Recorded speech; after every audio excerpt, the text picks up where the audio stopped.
Hello friends, welcome back to my channel. ಇವತ್ತಿನ ವಿಡಿಯೋದಲ್ಲಿ 8 month ಪ್ರೆಗ್ನೆನ್ಸಿಯಲ್ಲಿ ವುಮೆನ್ಸ್ಗೆ ಏನೇನೆಲ್ಲ ಚೇಂಜಸ್ ಆಗುತ್ತೆ ಅಂತ ನೋಡೋಣ ಬನ್ನಿ. 8 ಮಂತ್ಸ್ನಲ್ಲಿ ಮಗು ಹತ್ತತ್ರ 1.5 kg ಮೇಲೆ ಇರುತ್ತೆ. ಇವಾಗ ಮಗುವಿನ ಡೆವಲಪ್ಮೆಂಟ್ ಹೇಗಿರುತ್ತೆ, ಆಮೇಲೆ ನಿಮಗೆ ಏನೇನೆಲ್ಲ ಬಾಡಿ ಚೇಂಜಸ್ ಆಗುತ್ತೆ ಅಂತ ನೋಡೋಣ. 8 ಮಂತ್ನಲ್ಲಿ ಪ್ರೆಗ್ನೆನ್ಸಿ ವುಮೆನ್ಸ್ಗೆ ಮೊದಲನೇ ಪ್ರಾಬ್ಲಮ್ ಬಂದು ಬ್ರೀತಿಂಗ್ ಪ್ರಾಬ್ಲಮ್ಮು. ಆ ಪ್ರಾಬ್ಲಮ್ ಬರುತ್ತೆ, ಓಕೆನಾ. ಆಮೇಲೆ ಯೂಟ್ರಸ್ ಮತ್ತು ಹೊಟ್ಟೆ ಎರಡೂ ಬೆಳೀತಾ ಇರೋದ್ರಿಂದ ಅದ್ರ ಮೇಲೆ ಮಗುವಿನ ವೆಯ್ಟ್ ಕಾರಣದಿಂದ ಬರುತ್ತೆ, ಉಸಿರಾಟ ತೊಂದರೆ ಬರುತ್ತೆ.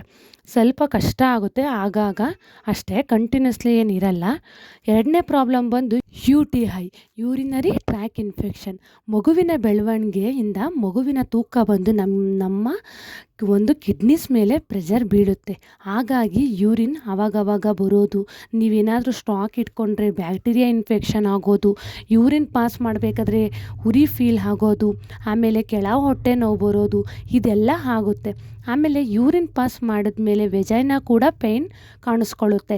ಹಾಗಾಗಿ UTI ಬಂದು ಪ್ರೆಗ್ನೆನ್ಸಿ ವುಮೆನ್ಸ್ಗೆ ಯಾವಾಗ ಬೇಕಾದರೂ ಬರ್ಬೋದು. ಈ ಟೈಮ್ನಲ್ಲಿ ಜಾಸ್ತಿ ಅದಕ್ಕೆ ನೀವು ಚೆನ್ನಾಗಿ ನೀರನ್ನು ಕುಡೀರಿ. ಆಮೇಲೆ ನೆಕ್ಸ್ಟ್ ಕ್ಲಿಯರಾಗಿ ಯೂರಿನ್ಗೆ ಹೋಗಿ, ಕಂಟ್ರೋಲ್ ಮಾಡಬಾರ್ದು ಯೂರಿನ್ನ, ಓಕೆನಾ. ನೆಕ್ಸ್ಟ್ ಬಂದು ಸೊಂಟ ನೋವು ಖಂಡಿತವಾಗ್ಲೂ ಬರುತ್ತೆ. ಯಾಕೆ ಅಂದರೆ ಮಗುವಿನ ವೆಯ್ಟನ್ನು ತಡೆಯೋದು ಸ್ಪೈನಲ್ ಕಾರ್ಡ್ ಅಲ್ವಾ, ಕರೆಕ್ಟಾ.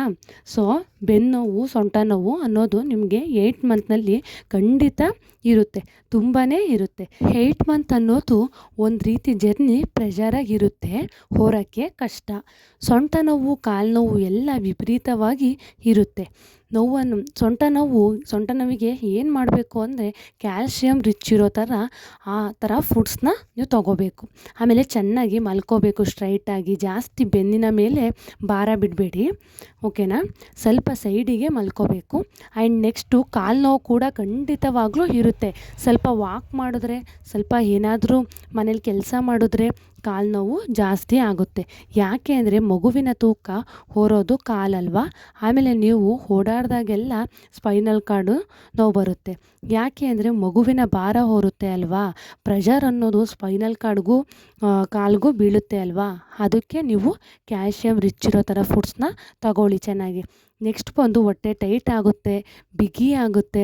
ಇದೆಲ್ಲ ಕಾಮನ್ ಪ್ರಾಬ್ಲಮ್ಮು, ಇದೆಲ್ಲ ಮಗುವಿನ ಬೆಳವಣಿಗೆಗಾಗುತ್ತೆ. ಇದಕ್ಕೆ ಏನು ಹೊರಿಬೇಡ, ನಿಧಾನಕ್ಕೆ ಕೂತ್ಕೊಂಡ್ರೆ, ಆಮೇಲೆ ನಿಧಾನಕ್ಕೆ ಮಲ್ಕೊಂಡು ರೆಸ್ಟ್ ಮಾಡಿದ್ರೆ ಸರಿ ಹೋಗುತ್ತೆ. ನೆಕ್ಸ್ಟ್ ಪ್ರಾಬ್ಲಮ್ ಬಂದು ನಿದ್ದೆ ಬರಲ್ಲ. 8 ತಿಂಗಳಲ್ಲಿ ನಿದ್ದೆ ಬರಲ್ಲ, ನಿದ್ದೆನೇ ಅನ್ನೋದು ಕಮ್ಮಿ ಆಗುತ್ತೆ. ಯಾಕೆ ಅಂದರೆ ಮಗುವಿನ ಕಿಕ್ ಸ್ಟಾರ್ಟ್ ಆಗೋದು ಜಾಸ್ತಿ ನೈಟ್ ಟೈಮಲ್ಲಿ. ಆಗಾಗ ನಿಮಗೆ ಜಾಸ್ತಿ ಯೂರಿನ್ಗೆ ಹೋಗಬೇಕು ಅನಿಸುತ್ತೆ, ಆಗಾಗ ಯೂರಿನ್ಗೆ ಹೋಗಬೇಕು ಅಂತ ಎದ್ದೇಳ್ತಾ ಇರ್ತೀರ, ಅದಕ್ಕೆ ಅಷ್ಟು ನಿದ್ದೆ ಬರಲ್ಲ. ಆಮೇಲೆ ಹೊಟ್ಟೆ ಬೇರೆ ಟೈಟ್ ಆಗೋದು, ಲೂಸ್ ಆಗೋದು ಎಲ್ಲ ಆಗ್ತಾ ಇರುತ್ತೆ, ಅದಕ್ಕೋಸ್ಕರ ನಿದ್ದೆ ಬರಲ್ಲ. ಮತ್ತು ನೈಟ್ ಟೈಮ್ನಲ್ಲಿ ಮಲ್ಕೋಬೇಕಾದ್ರೆ ಬಂದು orange fruits, next citric fruits, ಆ ಥರ ಫ್ರೂಟ್ಸ್ನ ಅವಾಯ್ಡ್ ಮಾಡಿ. ಆಮೇಲೆ ಆಯಿಲಿ ಫುಡ್ಸ್ನೂ ಕೂಡ ನೈಟ್ ಟೈಮು ಅವಾಯ್ಡ್ ಮಾಡಿ, ಓಕೆನಾ. ಆಮೇಲೆ ಈ ಟೈಮಲ್ಲಿ ನಿಧಾನಕ್ಕೆ ಎದ್ದೇಳಬೇಕು, ನಿಧಾನವಾಗಿ ಕೂತ್ಕೋಬೇಕು. ಆದಷ್ಟು ನೀವು ನೆಲದ ಮೇಲೆ ಕೂತ್ಕೊಳ್ಳಿ. ಈ ಟೈಮಲ್ಲಿ 90 ಡಿಗ್ರಿಯಲ್ಲಿ ಕೂತ್ಕೊಳ್ಳಿ. ಆಮೇಲೆ ಈ ಟೈಮಲ್ಲಿ ಜಾಸ್ತಿ ಮಲ್ಕೋಬಾರ್ದು, ನೀವು ಜಾಸ್ತಿ ಆ್ಯಕ್ಟಿವ್ ಆಗಿ ಇರಬೇಕು.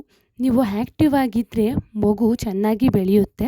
ವಾಕಿಂಗ್ ಮಾಡಿಕೊಂಡು, ಬ್ರೀತಿಂಗ್ ಎಕ್ಸಸೈಸ್ ಮಾಡಿಕೊಂಡು, ಆಮೇಲೆ ಚೆನ್ನಾಗಿ ಹೆಲ್ತಿ ಫುಡ್ಸ್ ತೊಗೊಳ್ಳಿ, ಆಮೇಲೆ ಚೆನ್ನಾಗಿ ನೀರನ್ನು ಕುಡೀರಿ. ಆಗ ಮಗು ಕೂಡ ಹೆಲ್ತಿಯಾಗಿ ಡೆವಲಪ್ ಆಗುತ್ತೆ. ನೆಕ್ಸ್ಟ್ ಮಂತ್ ಅಷ್ಟೊತ್ತಿಗೆ ಮಗುವಿನ ವೆಯ್ಟ್ ಬಂದು ಡಬಲ್ ಆಗಿರುತ್ತೆ, ಓಕೆನಾ. ಓಕೆ ಫ್ರೆಂಡ್ಸ್, ಟೇಕ್ ಕೇರ್, ಬಾಯ್ ಬಾಯ್.